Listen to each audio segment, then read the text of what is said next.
Hello everyone, welcome to my talk on driving organizational sustainability with platform engineering. So before I continue, just a little bit about me. So right now I'm currently on leave, but normally I'm a staff engineer for the New York Times operations engineering organization. Most recently focused on election readiness and observability, which sits under our wider platform engineering organization. And so as someone who's responsible for the direction of my team and is a leader across all of the times, I spent a lot of my time thinking about the function of our platform and reliability engineering story and how we can facilitate success across all of the New York Times. And ultimately what that looks like is coming from the perspective of enabling our department to work in a way that ensures long-term organizational sustainability. And so we'll start off by talking about what we even mean when we say organizational sustainability. And more specifically, I define sustainability as the continuous practice of operating in a way that enables short-term growth opportunities while ensuring long-term success. And so there's a lot to unpack here, so I'm gonna just break it down a little. And so first, sustainability is a continuous practice. And so even if we spend a lot of upfront time thinking about how we can ensure long-term sustainability, circumstances change, often quickly, especially these past few years in tech. So we need those continuous avenues to ensure long-term success. Secondly, enabling short-term growth opportunities. Sometimes those risky short-term growth opportunities are what lead to our long-term success. The emergence of bundles of tools, for example, has worked really well for some companies, including the Times. I'm sure at least a few of us here love Wordle or New York Times Cooking or Wirecutter and whatnot, right? And so do we, because those were ultimately revolutionary decisions for us. And so we don't want to give those kind of opportunities up, but putting on my reliability management hat, we also need to prepare for the risk of those opportunities, which leads us to the component of enabling long-term success. We frequently see companies take their core business for granted, right, in the name of growth. But for every successful growth opportunity, most opportunities do fail. And so preparation for this type of risk is essential.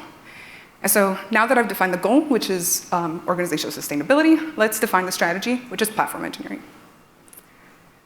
And so as much as I hate repeating words on a slide, I'm gonna do it if only for emphasis. So using my definition of platform engineering drives organizational sustainability by practicing sociotechnical principles that provide a community-driven support system for application developers using our standardized shared platform architecture.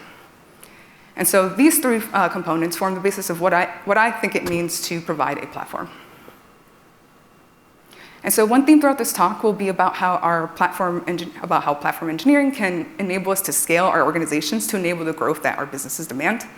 And as part of that, we'll need to ask ourselves, at what point is this platform engineering framework even necessary? And so we frequently talk about scaling software, but what does it actually mean to scale an organization? And the answer is ultimately that our ability to scale our organization is directly tied to our ability to scale our software. And when we think about scaling our software, we have to be intentional about addressing the inevitable complexity that comes with that growth. And to address this complexity, we have to bring this intention to how our architecture can enable those needs. And complexity makes development so much harder, right? It's made things so much harder that we as a collective industry have evolved the ways that we even build applications. So for example, the modular monolith has become an increasingly popular architecture style, especially as an intermediate step between monolithic architectures and distributed architectures that enable us to work on and scale our applications. So just like we've evolved the ways that we build applications to embrace new architectural patterns like microservices, we must also evolve the delivery strategies that we use to build those new architectural patterns. So if these architectural patterns are a solution to the technical complexity of scaling our applications, platform engineering is a socio-technical solution to the organizational complexity of scaling our applications. And so to summarize it concisely, platform engineering is a socio-technical solution to the organizational complexity of scaling our applications. And so we'll spend the rest of this talk decomposing each of these components even further, the principles that guide us, the community-driven support that enables application developers, and the architecture that we use along the way.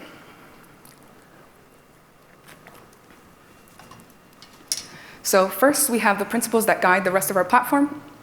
Having focused on reliability management, the principles that we'll review are heavily influenced by DevOps, particularly because DevOps principles take a strong consideration for both the technical and social components of what it means to build and operate software. And so let's head into those principles. So some of us might have heard of the COMS framework, which is basically a framework of principles that should be the core of DevOps organizations. And now, while all five could easily be applicable here, I'm just going to focus on three. More specifically, culture, automation, and measurement. So starting off with culture, the COMS framework tells us that DevOps drives a culture of continuous improvement and reduces silos by intentionally sharing knowledge and feedback. And the same is true here for platform engineering, but we'll talk about it more directly by putting it in the context of community. So in DevOps, right, we often talk about breaking down silos, and the way that we bridge that is by sharing knowledge. And to share knowledge ultimately means to connect. Connection and communication are key for preventing the silos that would hinder our ability to make continuous progress. And when we're talking about organizations, especially as our organizations grow, the most effective way to manifest this culture of sharing is to think about how we can cultivate a strong community that fosters this culture at scale. Because ultimately, the opposite of isolation is to be in community with other people. And the reason that that is so important is because more than anything, right, learning is our most sustainable advantage. And so this quote is by Andrew Clay Schaefer, who's often known for being the co-founder of Puppet.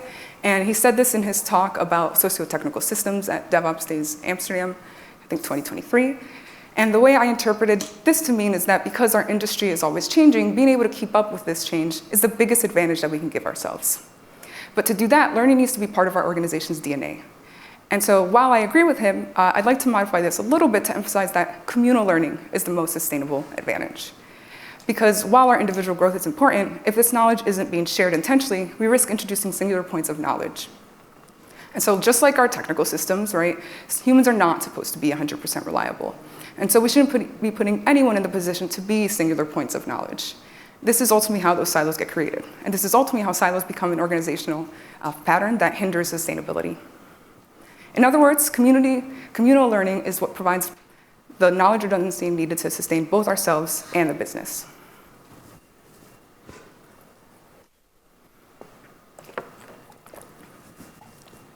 Next, we have automation, which improves our software delivery process by reducing human error, improving our efficiency, and enabling faster delivery.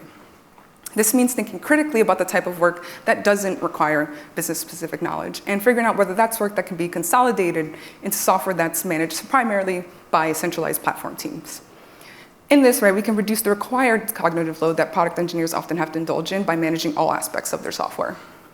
And the type of work that's important but can be consolidated in an automated or centralized way is work that's repeatable or manual, which is what SRE might often refer to as toil and what product engineers might refer to as boilerplate software.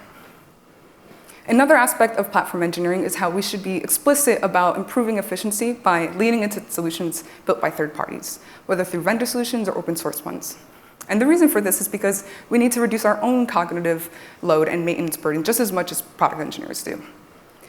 And lastly, we have measurement.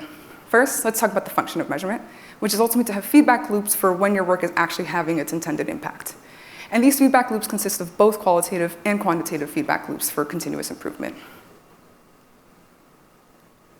And so the way that this principle ends up connecting to sustainability is, again, by eliminating the time spent on work that doesn't ultimately lead to our business goals.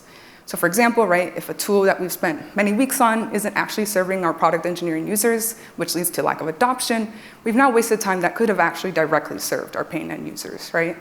And so we end up missing the ultimate goal of building applications that age well with our evolving product growth opportunities. And so in other words, these feedback loops just keep us on the right path towards the continuous improvement that enables us to build new features while maintaining our existing software. So now that we've defined our principles, we'll shift over to thinking about the support strategies for application developers integrating with our platform. So we'll speak to both scalable and flexible strategies and put that in the context of the ways that we measure success, consolidate efforts, and cultivate a culture that values sustainability. Now, the first is the most scalable strategy of all, which is to make building sustainable software easy. So we'll deep dive into this a little bit more in the next section when we talk about our platform architecture. But to set the stage for that, let's remember from earlier that sustainable organizations are directly tied to their ability to build sustainable software. And so I'm sure we've all worked with software that clearly wasn't built with much foresight, right? There's usually what we refer to as a tech debt or something. And tech debt is ultimately inevitable, right? But we can mitigate its risk by being intentional and strategic about when and where we inject that tech debt. It should have a function, right? Usually for the purposes of growth opportunities. And tools that aren't easy to integrate with are a type of technical debt that typically doesn't pay off in the long term. So it's especially our duty as platform engineers to build easy-to-use tools to minimize the time that we spend needing to support application developers. Now, that isn't to say that we shouldn't be willing to support developers, right? In fact, the opposite is true. Just because platform engineering is supposed to make domain boundaries clearer and decouple product development from supportive tools doesn't mean that we get to stop talking to each other or working with each other either.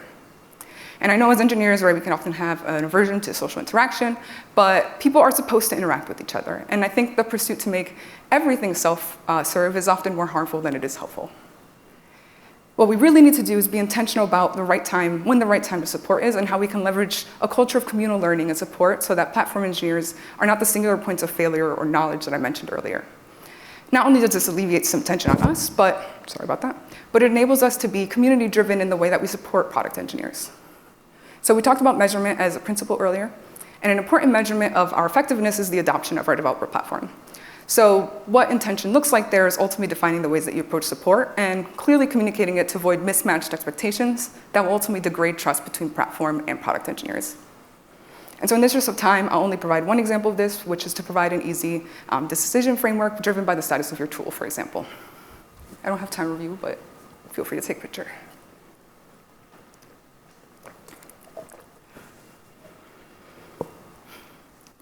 So a common pitfall for platform engineers is to take on too much platform integration work, rather. So like the last slide showed, there is some room for that, right, in the early experimental mode, but that's not scalable, and therefore it's not sustainable. Nor are we often even the right people to be integrating our tools with applications that we have no context with, right? So a relatable example here might be like testing, right? Platform engineers can certainly create or recommend testing tools or methods, but we can't be the ones who are actually writing the unit tests for a service. That requires domain knowledge, and luckily if we're doing our jobs right, all the time that we save them by providing support frees the product engineering team to take on that actual application-specific work. And lastly, driving a sustainable culture. Sustainability doesn't just apply to software, it applies to people, and the two are very closely tied. Referencing Accelerate, it talks about self-sustainability and the different types of burnout to look out for, whether that's physical or emotional, et cetera. Because platform engineering work naturally touches many, if not all parts of our organization, we have a unique opportunity to show what it looks like to operate in a way that achieves excellence without sacrificing people along the way. And so our work is naturally collaborative and can impact so many parts of our organization. So we should drive a culture of intentionality forward with everything that we do. And lastly, we have our platform architecture, which is the architecture that platform engineers are building to support application development. And again, the function of this architecture ties directly to the first support strategies we talked about, which is to make building sustainable software easy by reasonably consolidating efforts and cognitive load. And so we already talked about our high-level principles. Next, we'll review a few architectural design principles. Now, the first is to embrace design-driven architecture as a core set of best practices. And so intentionality should be an important attribute of the ways that we build technology and collaborate with others. And this intention should manifest in the way that we design platform systems, whether that's to use abstraction or modularity to separate different functional concerns. This principle can be broken down into many, many pieces, but I'm going to omit that for now because we'll talk about design intentions and how to alleviate them in a few minutes. Secondly, our architecture should be complementary to those of our users. Now, that doesn't mean we shouldn't try to anticipate developer needs, right? There's a value in thinking about where our platform architecture might be heading.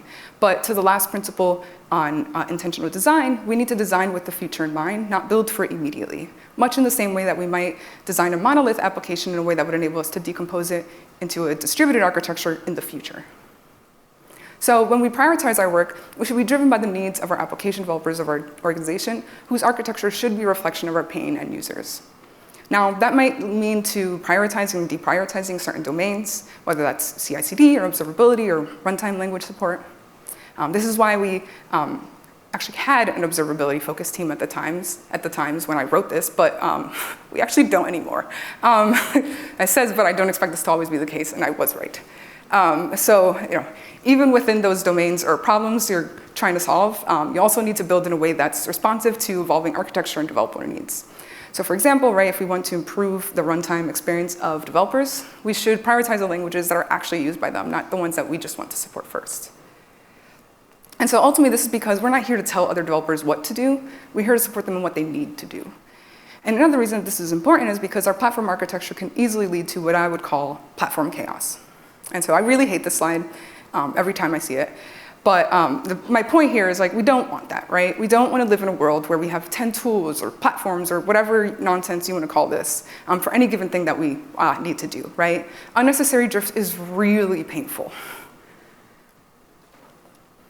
And an overwhelming number of tools, especially custom ones, it's just not the goal, right? Tools are just enablers of our goal to build successful engineering organizations. And so instead, right, we as platform engineers often have to be managers of chaos. And the way that we do that is by aligning the components of our developer platform with specific domain use cases. And so this enables us to design our platforms so that we see similar benefits of concrete separations of concerns that we see in our end user facing architectures. And this is where I'll take a little bit of, or a moment to talk about a common pitfall that we see within platform engineering, which is that platform engineering is not equal to infrastructure platforms. And I think this is why we see a lot of naive conversations happening about DevOps being dead in lieu of platform engineering. And that's because too many of us are operating under the assumption that the only shared platform that companies need is those limited to infrastructure. But, for example, we should also be thinking about how platforms can aid the service or feature development cycle during the actual development phase. That might mean having language runtime platforms that support the development of standardized Node.js services, for example. And each of these can be decomposed even further, though again, tying to principle number 2, the decomposition should only happen if there's a genuine need for it. So for example, if your organization decides to introduce a new standard language, then that's a good moment to decompose your runtime platform. And in the infrastructure platform context, you might see that further broken up into domains like cloud infrastructure, CI/CD, or observability. And the same technique that we have, that we see in domain-driven designs are the ones that we reuse in the platform context too. Now, to complicate it even further, there are even product platforms, which might refer to specific end-user product domains or a core platform, though you might see this as core services depending on what your organization decides to use as a word. And lastly, choose boring technology. So this ties back to when I spoke about not building tools from scratch. And we could prevent that by not leaning into every cutting-edge opportunity. So some years ago, a blog post named Choose Boring Technology by Dan McKinley went sort of tech viral. And he talked about this idea of innovation tokens and how we need to be intentional about where we spend those. Engineers love to play with new toys, right? But every proof of concept shouldn't necessarily be making it to production. And I acknowledge that this is tempting, especially because of cool organizations like CNCF, who are always building cool new standards and tools, but recency bias shouldn't be driving our decision criteria, it should just be informing it. And one of the most seen as boring technologies are docs. And so this might be a hot take, but too many internal developer platforms can be replaced by good best practices and standards documentation. And no, it's not as exciting, right? But it's still work that enables us to learn and mature how we build technology. And even if months or years later you decide you do end up needing to build a tool, it's still often not wasted effort because they often end up being pretty good start for design and requirements gathering anyway. Now, I mentioned earlier about some design tensions related to architecture best practices, and so we'll review those next, including a framework for how to address those four primary tensions. So first, we have what I think is the hardest tension to balance, which is standardization versus flexibility. The shared nature of a developer platform is an awesome opportunity to reduce the risk of drift, right? But we have to hold that in tension with the flexibility that developers might need, especially as our organization grows and the number of technical needs grows with it. For example, right now the Times is facing the consequences of building tens of services with an opinionated framework that has not since aged well. So now not only do we have to revisit how we approach runtime support, but we also have to reconcile the tech debt that manifested from this decision many years ago. And that said, reflecting on where we went wrong, but what we're doing now is to engage with our users and communities of practice more. And so I started off by saying, this talk by saying the opposite of isolation is community. And so again, now we're approaching it from a standpoint of driving standards with actual teams and our learning communities of practice. Next, we have the tension of simplicity and complexity. As you respond to the evolving needs of your users, complexity becomes harder to manage because the architecture that supports them is likely subject to change, whether that's to begin using event-driven communication styles or begin embracing client-side rendered front ends, for example. And so this becomes another area that we need to be intentional about.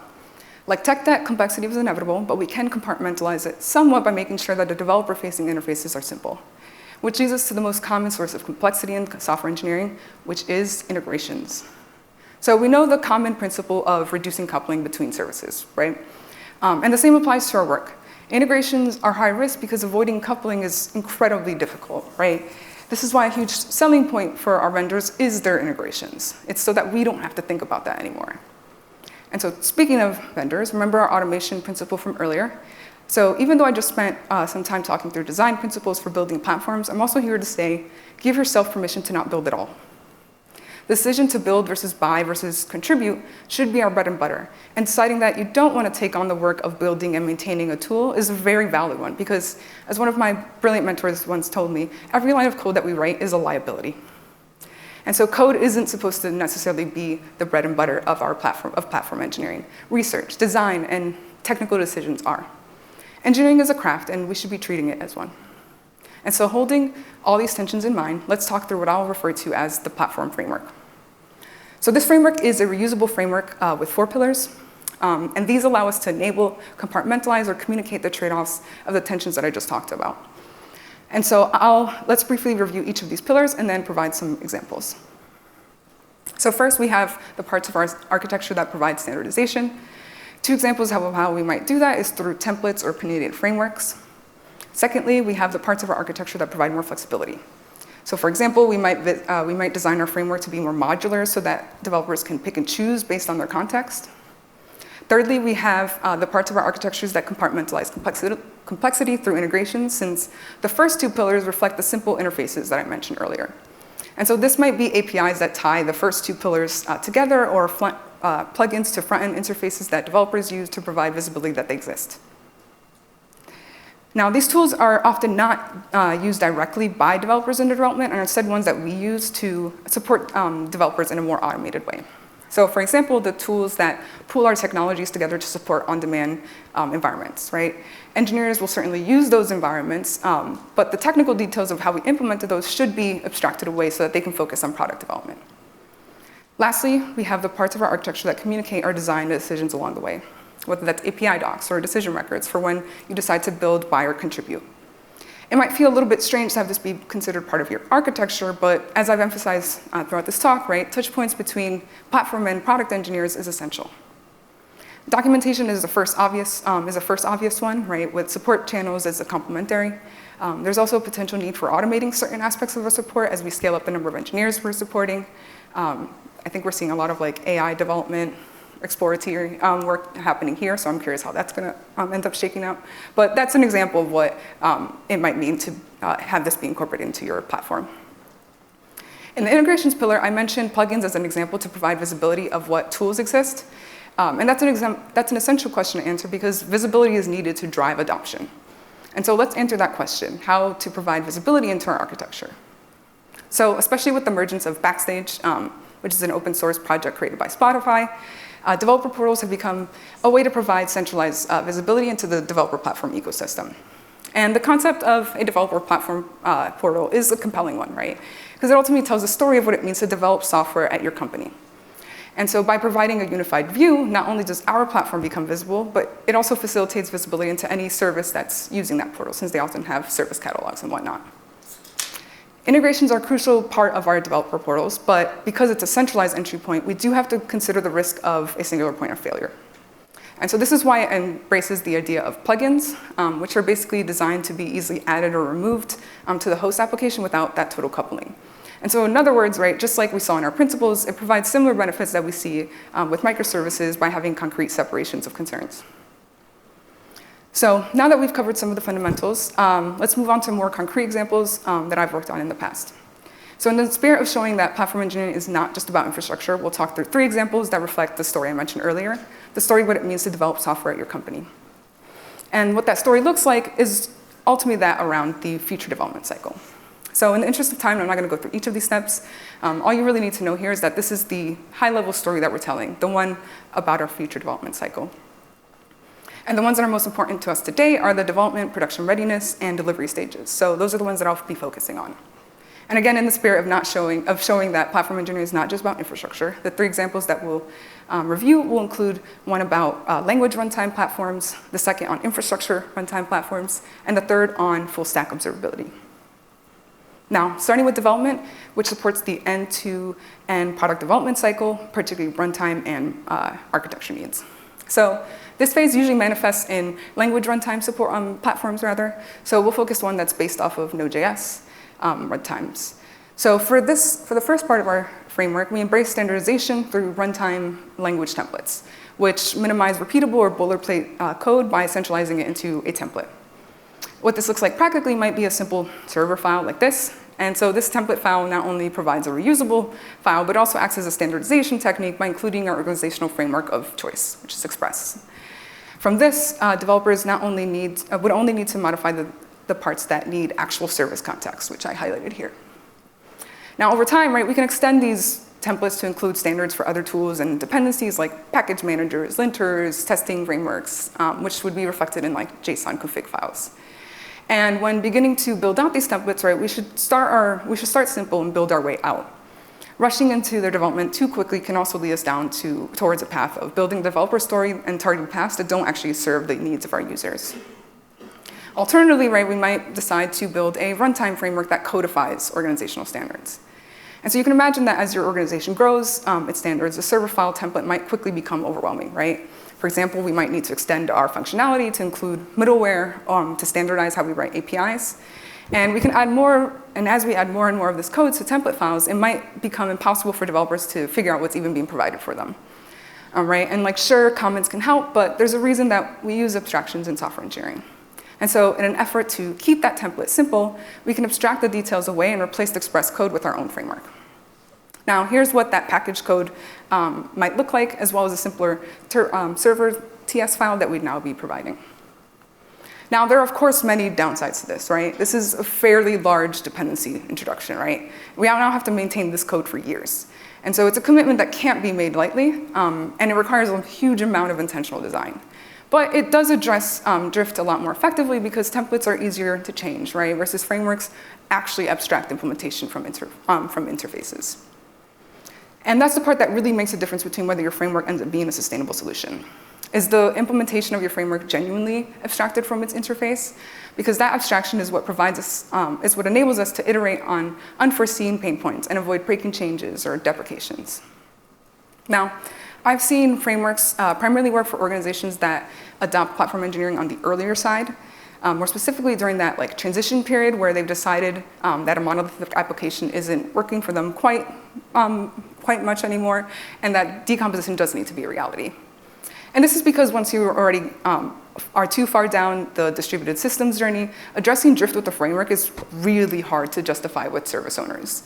Because at this point, right, like their service was probably already built in an opinionated way, and so reconciling the drifts in software and people's opinions is often a tedious process that ends up not really working out in the long term. But if we start to build a platform before we're too far down that distributed systems rabbit hole, it can actually set us up pretty well for successfully decomposing a monolith. Since the repeatable tasks like making your systems observable with automatic instrumentation that you would have to do for each service can be abstracted into that framework. Now, when frameworks or templates aren't the right path forward for your organization's needs, but you want to provide some flexible options, runtime packages are a great tool in our framework. And so here we still have a lot of decisions to make, right, including where on the spectrum of flexible we want to be, since these packages can still be an avenue where we inject standardization. So to ground this in an example, we might have this very naive function in a package. This header might indicate something related to authorization that we want to have a standard for. This is a very naive example on purpose. And the standard here is that we just want the header value to be all uppercase for some reason. And while this function is opinionated, unlike a template or a runtime framework, this functionality is opt-in, meaning that while we want to incentivize developers to use it, we can't actually require them to. An additional benefit of modules is that if we ever need to revisit the possibility of building a centralized framework, we already have some of the building blocks that we can use to assemble an ultimate framework.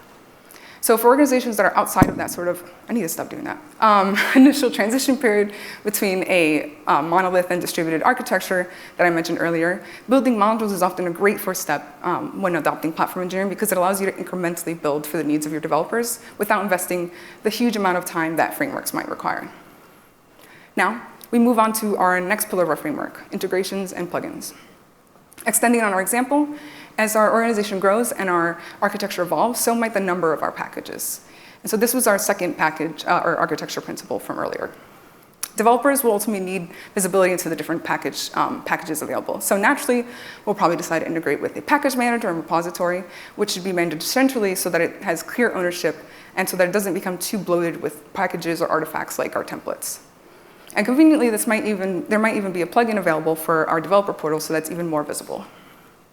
And along the way, we'll need to document our work so that our users can use our tools smoothly. And combining this with the second principle from earlier, finding ways to automate this will make our lives much easier and set up our docs to be less stale. And so for Node.js, for example, this might mean integrating with TypeDoc to automatically generate them, which might then plug into your developer portal to render the docs there. Next, we'll focus on platform use cases related to infrastructure runtimes. And more specifically, I'll focus on the container runtime experience. Reflecting back on our 4 pillars, we embrace standardization here, the first part of our framework, through base templates and images, which minimize repeatable code and configuration by centralizing it into a versioned template or image. And here, versioning is critical, especially for templates, because it's very easy to fall back into the trap of drift. Now, when these first options aren't the right path forward, but you want to provide more flexible options, standard image artifacts are a great tool in our framework. Again, here we have a lot of decisions to make, including where on the spectrum of flexible we want these artifacts to be, or which we want to require versus just recommend using.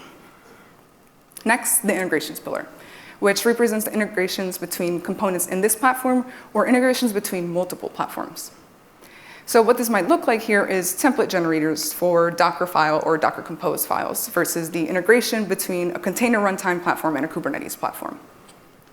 And lastly, all these different components and decisions can quickly get overwhelming, even when we're designing with a lot of intent. And so not only do decisions need to be reflected somewhere, we need to understand that infrastructure incidents are ours too, and that the process of incident management should be one that fosters collaboration and knowledge sharing, a value that should be reflected in our principles. Now, what this looks like can be a little tricky depending on whether you have an SRE org and their specific operating model, but regardless of organizational structure, driving clarity over what incident support looks like is crucial to avoiding broken trust when our platforms inevitably fail.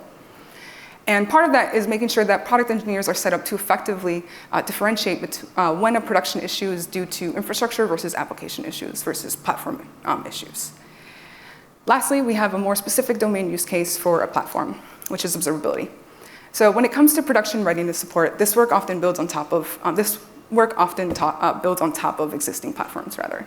And so this is what you're going to see today as well. So going back to the build, buy, contribute tension, let's say that we use OpenTelemetry standard after considering the trade-offs of defining our own standard, God forbid to doing that, using one from open source or using a vendor-specific standard. Now, given this decision, we choose to embrace standardization further by adding new config into our values YAML file to support the standard. And an important thing to note here is that this technical decision reuses a technical decision made by the infrastructure platform team to avoid introducing unnecessary drifts. So really what we're doing here is extending their platform to support reliability and observability needs. So the impact of that is that developers don't have to worry about managing the config needed to use the theoretical OpenTelemetry collector that we decided to provide. Instead, we can have them focus on instrumenting their applications with telemetry that requires service context. Switching gears into more flexible offerings, we choose to extend our runtime platform to include modules that provide features relevant to telemetry collection. That might mean providing an optional middleware function to enable telemetry collection. So like in this very naive example, we see a similar tension that as earlier, where we standardize the key of an attribute, but provide flexibility by managing the values through something like environment variables or whatever option you want to choose. Now, I mentioned that our work needs to align with those of our product engineering peers, right? And so now let's say that our product has become really successful. We are solidly in the distributed architecture space. And now some of our product teams have new technical requirements that require them to become very cautious about any performance implication. And they need strong concurrency support. So now our organization decides to introduce a new standard language into our organization, Go. Now, this does make our lives as platform engineers more difficult, right? Now we have to support another runtime language, but we shouldn't be meeting them with resistance from the beginning, right? We can absolutely provide feedback as peers. Perhaps the decision does need a lot of pushback, right? But being dogmatic about our targeted path to isn't also a solution for success either. So now we have to start thinking about Go development. And so using the observability example, that means we need to think about what our telemetry collection looks like for Go. And we already use OpenTelemetry, so we want to reuse that decision for the sake of consistency, except then we run into this. Darn, currently work in progress. This is a plug for you to help them out. So what do we do, right? We know telemetry collection is important, right? How are we going to debug our production systems now? Do we rely on older methods of collection, manual instrumentation, vendor-specific agents? That's one valid conclusion, and probably the most practical, if I'm being honest, but I'm still going to take the opportunity to give a nod to the open source. And so our second principle from earlier talked about the role of automation in our work, and how one form of that is to reduce the duplicate work that often comes in engineering, right? And more specifically, I offered the solution of deciding when to build, buy, or use/contribute to existing open source solutions. And part of the reason that is not only, part of that reason is not only because we'll end up spending unnecessary time reinventing the wheel, but also because we have to admit to ourselves sometimes that like other people might do it better than us, right? And admitting that doesn't make us any less of an engineer. In fact, it shows humility and appreciation for the work of our peers. And it provides an opportunity to learn from one another. And we ultimately can't be experts at everything. And so engineering it can be an underrated way to build community, and it doesn't have to be isolated to just our company either. And so bringing me back to the observability example, we know that there are really smart people already thinking about this, and there's still so much to learn and work on, right? Community-driven support was a central theme to my previous section, and so don't try to learn and build in silos, right? Learn and contribute to the communities that are doing this work already. Because as much as the sustainability of our organization is about our ability to build sustainable software, the sustainability of our organization is also about our industry's collective ability to learn together and make progress together. Now moving on to the third part of the platform framework, we choose to extend our CI/CD platform integrations to use application metrics that will allow us to automate rollbacks that minimize the risk of change. And again, this is an example of how reliability management work is often complementary to existing platforms. And lastly, best practices and guidance docs. Especially because observability is such a full stack problem, everyone is going to need to think about telemetry collection. And we need to leverage that collective knowledge put in the context of our work, and then communicate what that looks like back to our other engineers so that they're aligned with how we approach the problem space. All right, so now that we've walked through these three components of the platform, let's put them all together by framing it through the lens of the feature development cycle from earlier. And more specifically, we'll approach this from the lens of the life cycle of a service, focusing on the flow that looks on what it looks like to build a new service in an organization. So starting from the left here, let's say as a product engineer, you're building a new backend service in an organization with a fairly mature platform, which is why you see some components here that I didn't mention earlier. Now, to get started, you enter the developer portal integrated with an artifact manager, select a bundled standardized service template, enter details like service name, and then an API integration that platform engineering teams owns generates that service using an integration with GitHub. Now, you're ready to develop your service. Depending on your development needs, you utilize even more modules or use framework features.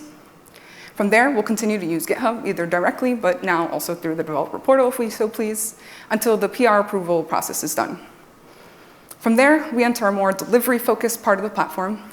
So that bundled service template that we use to generate a service also includes config templates that the CI stage can use to build, test, perform static code analysis, et cetera. So now we only have to worry about choosing good values and modifying a values YAML file or some other solution. And since our portal includes a drone integration, we can easily gain visibility into each of those steps, which is especially useful for when they fail. And as a best practice here, right, platform engineers should be very intentional about making it clear when CI/CD pipelines are failing because of our tools versus when they're failing because of an application bug. And if the CI stage passes, a CI integration then pushes build artifacts that were generated in the CI stage, providing access for the rest of the stages in our pipeline. And again, the developer portal can also provide visibility through its artifact repo manager and drone integrations. Now, those artifacts should be used during continuous deployment to perform things like infrastructure management, pre-production testing, et cetera. And now, using GitHub or the portal integration, we move on to tasks related to release management, like approvals, release tagging, documentation, et cetera. Now, after successful testing and approvals, the service is deployed to production using similar mechanisms as a CD stage, but with additional safeguards like automatic rollback features that we mentioned in the production readiness example. And finally, we've concluded the delivery process and head into maintenance mode, which is supported by the tools that we use to observe and monitor our systems. All right, so I breezed through that last section, but before I conclude, I want to bring us back to where we began. So to wrap this up, I've made parallels between DevOps and platform engineering throughout this talk, and I hope it's obvious how important DevOps has been for this discipline, much in the same way that it has been for SRE. Our systems are complicated because people are complicated. And much like architecture design, this type of culture doesn't just happen, it requires intent. And the most compelling part of DevOps is ultimately the way that it transforms our culture to be one that fosters exactly that, intent. And so I started off this talk by saying platform engineering is a solution to building sustainable organizations, but perhaps the solution that we all actually really need is just intent. Thank you.